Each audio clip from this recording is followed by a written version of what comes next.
So as we think about seasoning the Spirit, last week we talked about rhythms of engaging, and this week we are thinking about rhythms of disengaging, habits that help us to disengage. Disengaging does not come easy to me. I had an opportunity to take a class with Dallas Willard, but it involved a silent retreat, and I said no.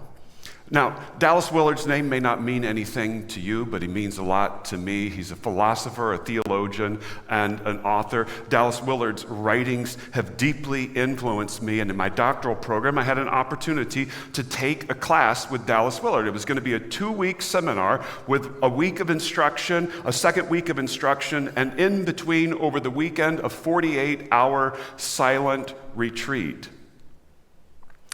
But I could not face the thought of being alone with nothing but the voices in my head for 48 hours because I told myself, I'm an extrovert. I have to be around people. I have to be with people, and I don't like being alone. So over that silent retreat, I turned down the opportunity to take a class with Dallas Willard. Disengaging is not natural for me.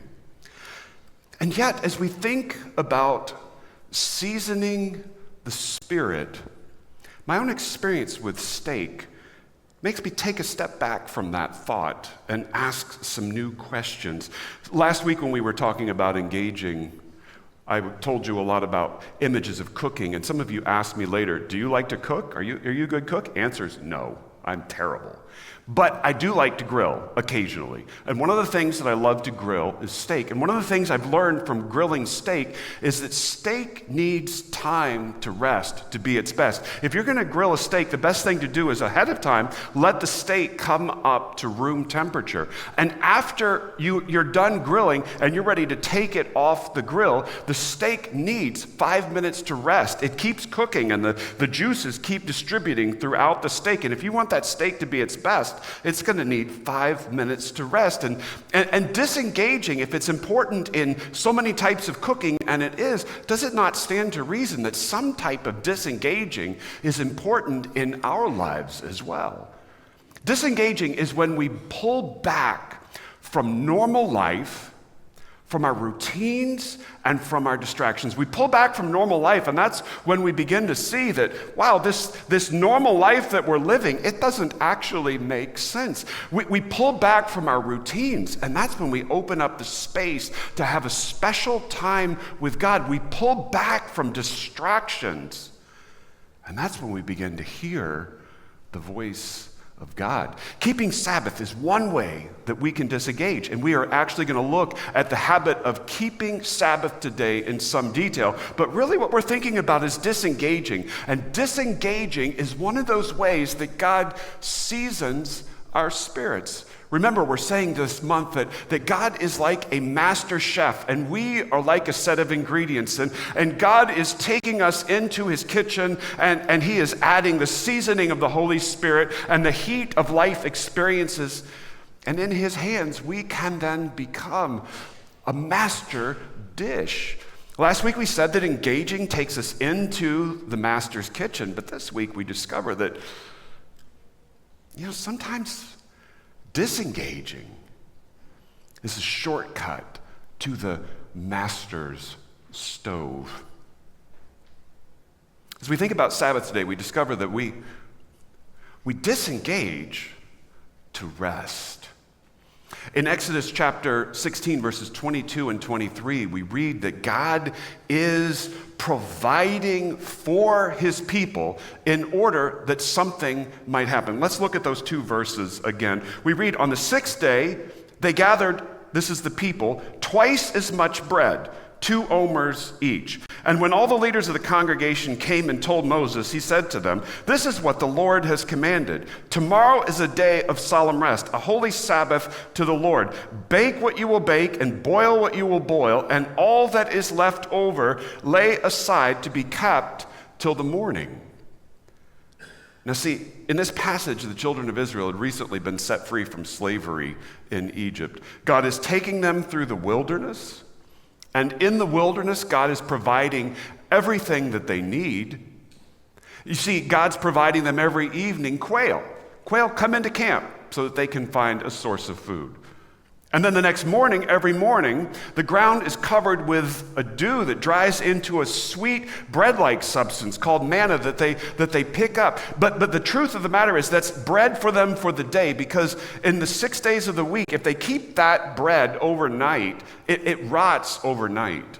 But then comes the 6th day, and God says on the 6th day, I want you to gather twice as much of this manna bread as you need. And he said there's going to be miraculous provision. It's not going to spoil overnight. Because God is providing everything that the people need for a day of rest. You see, Sabbath is a day of rest. Now, as the Bible talks about Sabbath, you can get into the language of command and obligation, but at its heart, Sabbath is a gift. In fact, in the New Testament, when Jesus speaks about Sabbath, he says, you got to correct your misconceptions about Sabbath. Sabbath is a gift to you. It's a gift to humanity. And here out in the wilderness, we can see in part why. Here's a gift being given to a group of people who just a short time before had been slaves. In slavery in Egypt, the people of Israel had toiled day after day after day at someone else's command with no break. And yet here in the wilderness, God says, I am giving you a day of rest.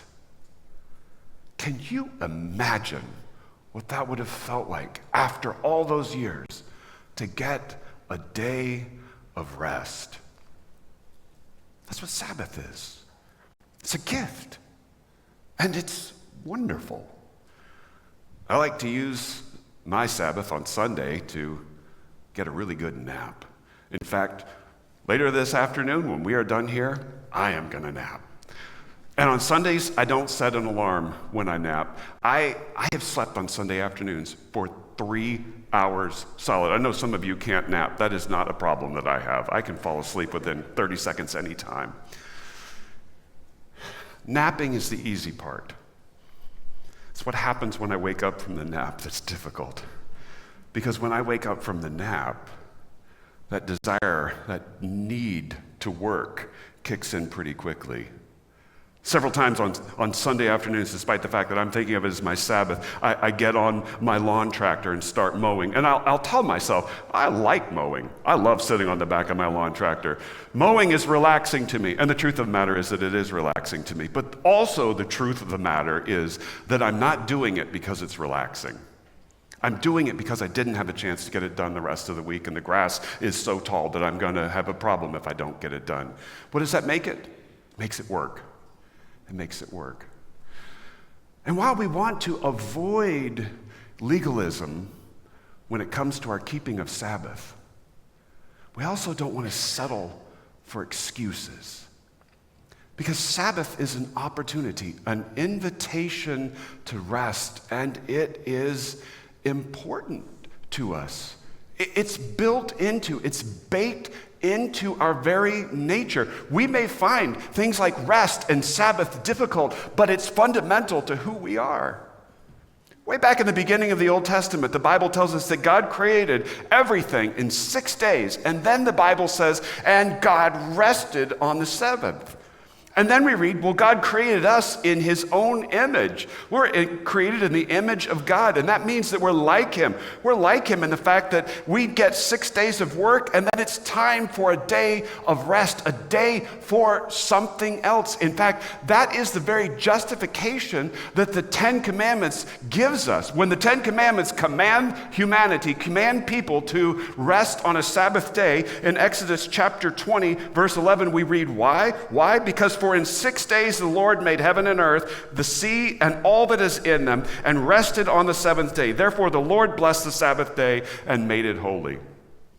Well, what does that say? That says that in part the Sabbath is a matter of holiness, but it says as well that it's a matter of nature. We may think that our nature is to toil, But the Bible says our nature is Sabbath. Sabbath is our human nature, created in God's image. What difference would Sabbath keeping make to your Monday morning? Imagine if you had a Sabbath behind you and you hit a Monday morning. Of course, you'd be more rested.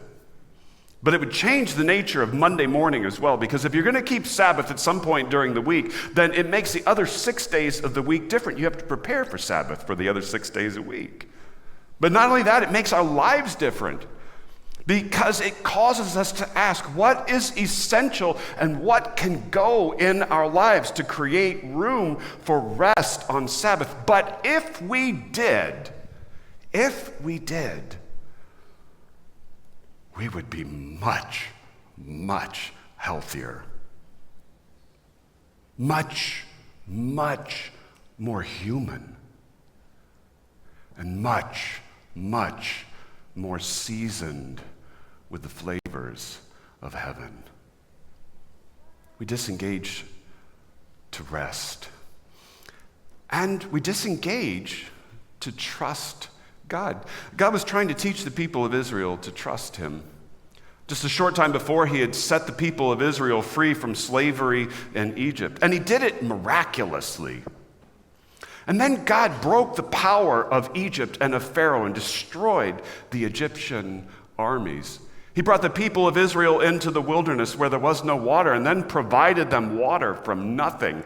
Out in the wilderness, he provided them with food. And he provided them with a food that if they tried to hold on to too much of it, it would rot. But then on the 6th day, he gave them double and the miraculous promise that if you keep this food, it will not rot. This food will not rot.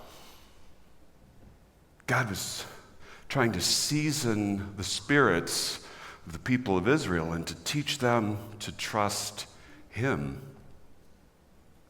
We as Christ followers need this learning, this seasoning in our lives as well. And Sabbath provides it. And you say, well, wait a minute, does Sabbath keeping apply to us as Christ followers as well? Because some will say that Sabbath keeping is just one of those Old Testament traditions, like the dietary laws, and that when you get to the New Testament, it goes away. But it's grounded in God's nature. It is affirmed by Jesus, and it exists in the Ten Commandments, which is the moral law. So it still applies to us in some way, but the question is how?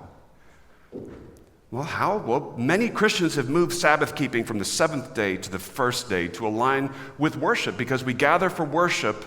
We gather in Jesus' name because Jesus rose from the dead on the 1st day of the week. That's one way that it changes. But for Christ followers, we always want to avoid legalism, and we want to avoid license. It's a more nuanced and fresh approach to keeping Sabbath. One Christian tradition writes in what's called the Westminster Shorter Catechism, where they describe their beliefs and their practices. They write about it: the Sabbath day is to be sanctified by a holy resting all that day. It's important for us to figure out how Sabbath keeping can unfold in our lives, because keeping Sabbath pushes and pulls against that self-reliance that is so natural to us. You see, in the text as it unfolds, we meet some people in Israel who are very self-reliant, and let's be honest, we recognize these people. They saw everything. They heard everything. They saw the food being gathered. They heard the commands from God given through Moses and their leaders. They knew that the command was given to rest on the 7th day. No food would come. Use what you gathered on the 6th day. And yet the 7th day comes, and what were they doing? They were up early. They were outside looking to gather the manna. They were looking for God to have provided manna on the 7th day, and they were going to gather it. Why? Because they're responsible. They're taking care of things. They're self-reliant. Got to take care of business. And we get that. We recognize that because we're self-reliant people as well. We want to take initiative and take care of things ourselves. But disengaging and Sabbath keeping pulls against that self-reliance in us. Sabbath keeping and all kinds of disengaging teach us to trust God. And when you are trusting someone else to provide for you, it's kind of hard to look at yourself as completely self-reliant.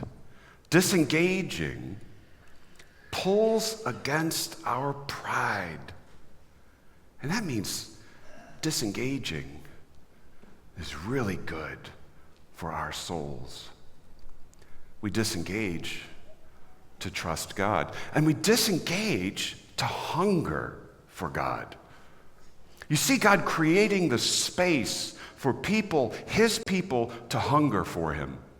He sees that some people are out there on the seventh day doing exactly what he told them not to do, and you can read, God is frustrated by what they did. But when he speaks on it, he just reaffirms the position. He said, wait a minute, guys, I see what you're doing. What is wrong with you? The seventh day is a day of rest. It's a day to come aside. And then God makes it just as clear and as plain as he can. Stay home. Just stay home. Stay in your place. And then we read, somehow it registered with people. They stayed home. Because in verse 30, we read, so the people rested on the seventh day. God is creating the space. He's provided the food. He's provided the time. And he said, what I want from you today is your food needs are met. It's for you to remember the hunger that you have inside for me. Wendell Berry is a poet who has written beautifully about how you can find extraordinary things in ordinary moments. He writes about the most mundane of things in ways that just bring out their deeper meaning. Some of his poems have actually touched me deeply. And Wendell Berry writes about keeping Sabbath. And in one of his poems, he describes how he has kept Sabbath and then gone for a walk on a Sabbath day. Sabbath's 1999, number 7. He writes about his experience. He writes this, even in me, the maker of all this returns in rest, even to the slightest of his works, a yellow leaf slowly falling, and is pleased. Now, this is not a poem of nature worship. This isn't a poem where he's saying, you know what, if you skip church and go out in the woods and you'll meet God. That's not what he's saying at all.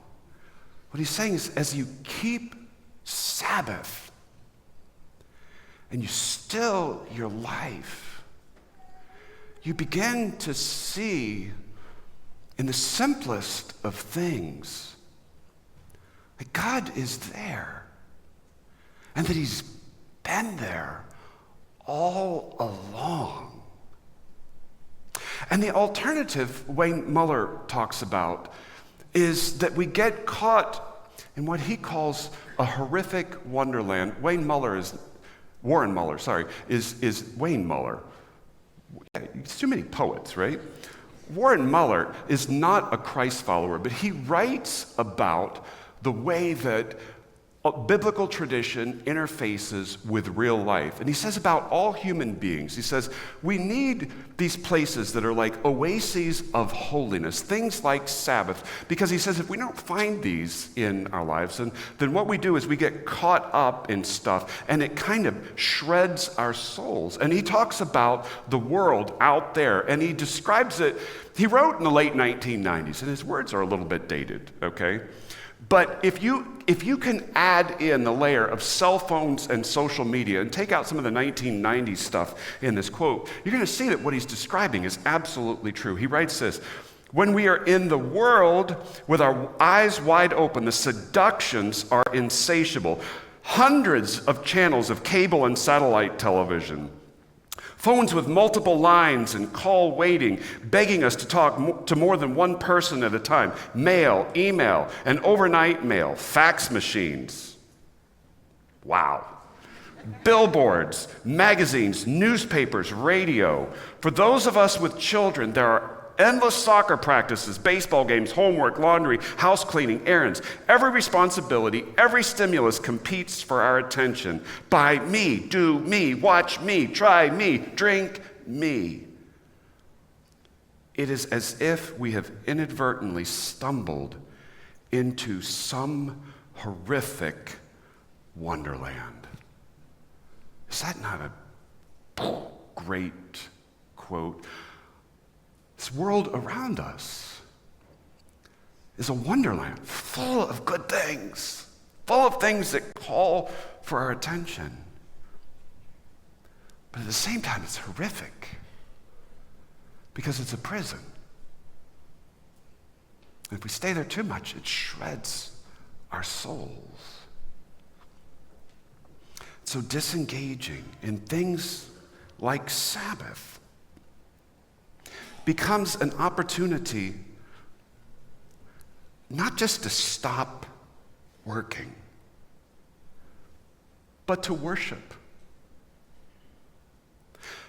Keeping Sabbath is not simply a chance to rest. We come into the presence of God. Now, yes, we do it in public ways like this. And that's an important part of our Sabbath keeping and of our weekly rhythms. At the same time, Sabbath keeping and disengaging is an invitation to step aside from all of those other things, from that horrific wonderland, and to come into the presence of God. And as we do, we are confronted by the presence of God and recognize He's been there all along, and He has been calling to us, calling us into His presence. And we come into the presence of His glory, and we are blown away and recognize that this is what I need. This is what I was created to do. Augustine of Hippo says that is the hunger at the center of our being that we experience. He wrote a beautiful quote about how we experience the hunger. He said, "You have made us for yourself, and our heart is restless until it rests in you." Our heart is restless until it rests in you. We don't always recognize it. We don't always understand it. I haven't always recognized it or understood it, but it's true. There is a gap inside of us that cries out for God Himself. It's like a hunger. And disengaging creates a space in which we can understand and lean into that hunger for God. You see, we disengage from distractions to engage with God. Disengaging pulls against a tug that we all experience, a tug that makes the I wants in our lives into I needs. Our lives are filled with wants, and we want things. We want the corner office. But as soon as we get the corner office, what do we want? We want the upstairs corner office. We want to experience things, but when we experience the country, we want to experience the world. We're always wanting. We're wanting more stuff, more prestige, more friends, more power. We do this to our kids, too. We tell ourselves that we've got to be having our kids have to have state championships, and they've got to get into elite colleges, and we're not satisfied until they've gotten into those positions in life. But here's the thing, we take all those wants and we turn them into needs. It's tugged from want to need. And when I need it, then I've got to do everything that's required to get it. It becomes my obsession in life. And when it becomes my obsession in life, then I build this chaotic life designed to give me everything I want because now I need it. And disengaging pulls us away from that. It says, wait a minute, there's a higher purpose to your life. There are many good ways to disengage. 4 classic Christian ways to engage are Sabbath keeping, fasting, there's simplicity, and there's confession. Sabbath keeping is disengaging from normal life to make space in our lives for rest and for God. That's what we're talking about today. Then there's fasting, and fasting is disengaging from food in order to realize that our true hunger is for God. There's simplicity, which is disengaging from consumption in order to make room in our lives for generosity, and disengaging from having to have everything to recognizing that God is our true prize. And confession is disengaging from our sin in order that we might be forgiven and free, disengaging from sin in order that we might not carry around the weight of guilt. And these are just 4 classic ways that you can disengage. And if you look out in the lobby, there's some books at the Resource Center that can tell you more about those classic ways to disengage and other disciplines that can help you disengage as well. But Psalm 42, verses 1 and 2 tells us even more about this yearning at the center of our souls. And it describes it this time not as a hunger, but as a thirst. Psalm 42, verses 1 and 2 reads, "As a deer pants for flowing streams, so my soul pants for you, O God. My soul thirsts for God, for the living God. When shall I come and appear before God?" Now, when it's summer, we kind of get being thirsty, right? We can think about being hot on a summer day and just wanting to chug a nice tall glass of water or jump into a pool. We get thirst like that on a summer day. But there's a thirst that's more subtle. It's a thirst that our brains don't immediately process and know what to do with. In fact, it's a thirst that sets in slowly, and our brains, because they're not recognizing it, tell us that we need something, and it triggers us wanting food. We think we're hungry when we're really thirsty, and so dieters will tell you, if you want to lose weight, you need to, in part, stay hydrated.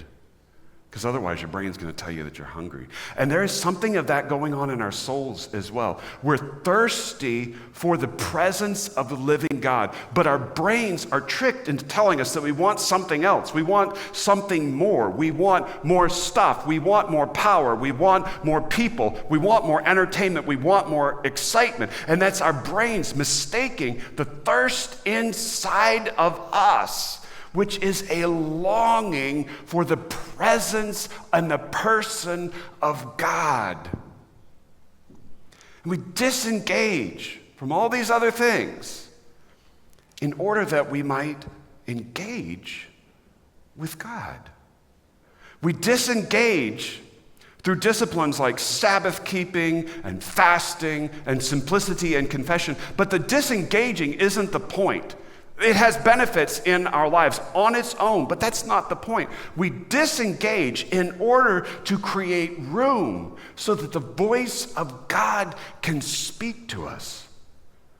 And in the stillness, we are invited to engage with Him. Feel His presence. Feel His favor on us. If I could go back in time 15 years, I would take that class with Dallas Willard eagerly. I've had 15 years to think about it. 15 years to think about who I truly am and understand myself better. I suppose in 15 years I've probably grown up a little. Because I've learned to be comfortable in the silence with nothing but the voice and the companionship of God. Because that's when my Father invites me to engage with Him. I'm learning to disengage. And I pray that same blessing for you.